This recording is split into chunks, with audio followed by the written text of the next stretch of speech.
Hi and welcome to Let's Learn 621, where we spread new learning to 6 more people each day. If you're new here, don't forget to like the video and subscribe to our channel for more learning content each day. This is the first Malcolm Gladwell book I've read. His writing style is unique. Malcolm picks brilliant examples and first describes it as everyone would see it. Then he dissects it to reveal the hidden gems of knowledge. This video is a compilation of 10 such gems from his book Outliers, the Story of Success. Practical intelligence is effectively how savvy you are. Things like knowing what to say to whom, knowing when to say it, and how to say it with maximum effect. General intelligence or IQ comes partly from your genes, but practical intelligence is completely learned. Malcolm Gladwell says that there are 2 philosophies of parenting. The first one is called concerted cultivation, where parents attempt to actively foster a child's practical intelligence, their opinions, their skills, by taking them to different activities, exposing them to new skills and experiences. Here, children are groomed to reform the world. As a result, these children become more alert, poised, attractive, and well-dressed. They develop emotionally, full of self-worth, being able to reason, negotiate, and joke with equal ease.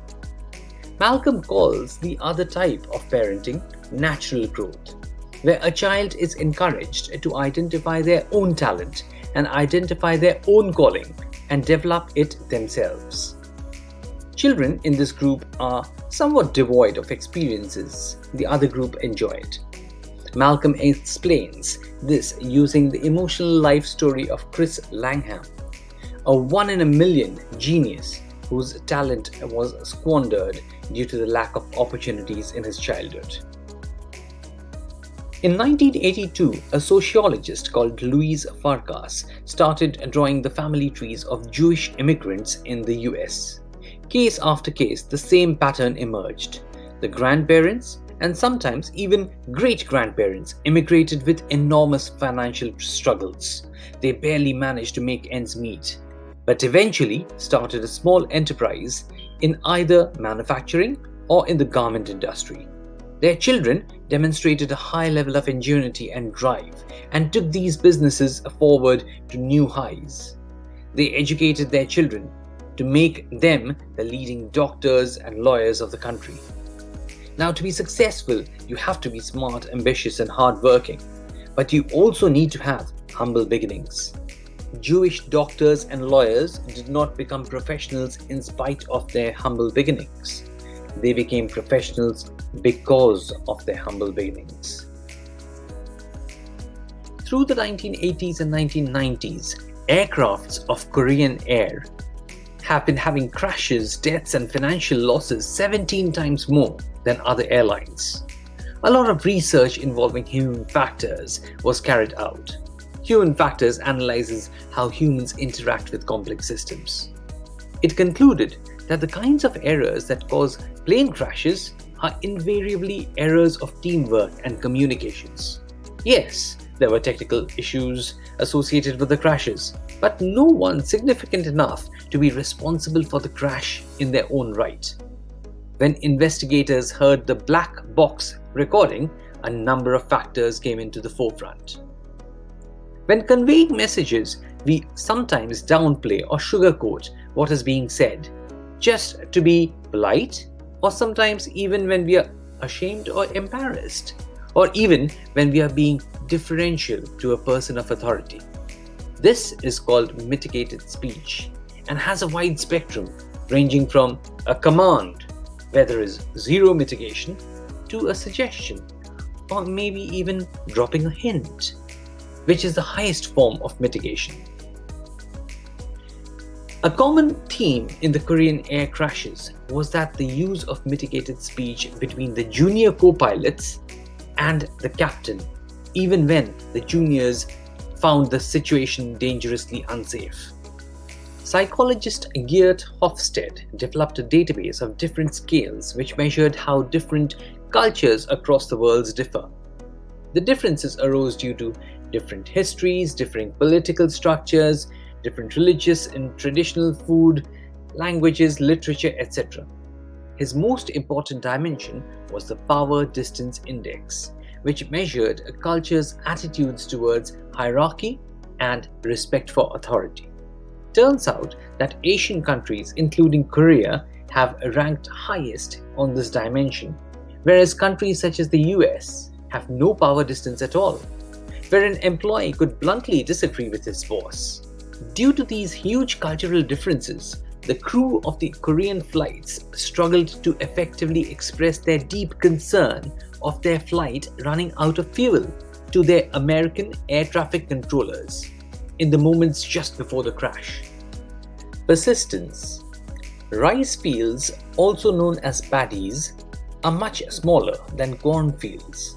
However, they require far more effort to produce a good harvest. For hundreds of years, Chinese rice farmers maximize the yield by planting 3 crops a year, meticulously preparing the soil, selecting the plant and right seeds at the precisely right time, taking care of the seedlings, weeding the fields, and harvesting when the crop is optimal. This relies on effective time management, shrewd planning, cooperation with a small team of skilled workers, and sheer hard work around the year. A study of Chinese proverbs reveals the emphasis of hard work for success. For example, in winter, the lazy man freezes to death, or no one who can rise before dawn 360 days in a year can make his family rich. These rice farmers worked much harder than their counterparts in America who planted corn and were only required to work a part of the year, or inhabitants of the Kalahari who survived by eating mongongo nuts which were available abundantly. Alan Schofield, a maths professor at Berkeley, taped students answering complex maths questions. He says, typically, a high school student would try for 30 seconds to 2 minutes before they would conclude that the question was far too difficult and would ask for help. But some people persist. They experiment with the problem, they go back over the issues, they retry, look at it analytically, have a will to make sense, and finally succeed in getting the aha moment, where they have understood a key concept. Schofield concludes that being good at maths is not an innate ability, as it is a matter of attitude. There is a test called TIMSS that is used to identify children's abilities. It includes a very long list of questions related to attitudes. So long that children get bored of answering them and do not answer all questions at all. Turns out that the average number of questions answered by children varies from country to country. Now the interesting bit. There is a direct correlation between the ranking order of countries in terms of the number of questions answered and that country's performance in maths. In fact, they are exactly the same. A country like China, where children answered one of the highest number of questions in the TIMSS test, was also one of the best in maths, and vice versa. The cultures that put emphasis on effort and persistence, just like paddy farming, were the ones where they were good in maths. Western thinkers have held the belief that when a child is relieved from the state of tension from this actual study, that they acquire the habit of thought and reflection and forming their own conclusions. Now, the origin of this view can actually be traced back to historic culture. In Western agriculture, unless wheat or cornfield was left uncultivated, equivalent to rest, every few years the soil becomes exhausted. The Eastern view on this is quite the contrary, and they believed in longer school hours and more days in school for better education. In New York, poorer kids may outlearn rich kids during a school year, But during the 3-month-long summer vacation, they fall far behind. When it comes to reading skills, poor kids learn nothing when not in school. Every carefree summer day that the child spends doing no study or watching television puts them further and further behind the smarter kids. During the summer vacation, rich kids get enrolled onto different programs, go to summer camp, take classes, do activities, and have additional experiences. And when bored, have access to lots of books to keep their mind actively engaged, which is how they outgrew the poor kids. A new school called KIPP Secondary opened in the poorest suburbs of New York, enrolling the most underprivileged children. It took on some of the Eastern principles of education. It had strong principles. Discipline was at the highest levels. Children learned the S-slant technique of good communication. Smile, sit up, listen, ask questions, nod to acknowledge, and track with your eyes. KIPP focused on hard work. Children of the school would typically wake up before 5 and go to bed after 11 after completing their homework. School would be open on Saturdays, and it offered 3 weeks of extra school over the summer. Children knew what they were committing to and when they agreed to get into KIPP. Some students struggled with the demanding schedule initially, but one thing was sure: they will come out as shining gems. In summary, the book Outliers says that success follows a predictable path. It is not the brightest who succeed, it's the opportunities you get and the strength and the mindset that you gain.